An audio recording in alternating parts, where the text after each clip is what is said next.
Hello and welcome to area of a parallelogram. So let's work out how to work these type of questions out. So the area of a parallelogram can be worked out using the formula base times height. Pretty simply, base times height. That's all you need to know. Also remember the height must be the perpendicular height. So it has to be the height whereby you've got, you can make a right angle. So you can make a right angle. You can make a right angle. That's the meaning of perpendicular, all right? So you need to find the height, which is the straight height from the bottom straight up, as opposed to doing it diagonally. This is wrong, all right? So the height has to be straight up, top to bottom. So let's have a look at our first question. Okay, so let's work out the height of this particular rhombus.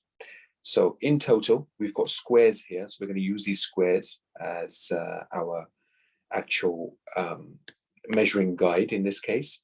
Okay, so let's first of all work out what the base is. So the base in this case is going to be 1, 2, 3, 4 centimeters. So let's just write this down here, 4 centimeters. And our height is going to be 1, 2, 3, 4, 5 centimeters. Okay. That's going to be our height, which is perpendicular and is straight. So 5 times 4 simply is going to be 20 centimeters squared. It's as simple as that, all right?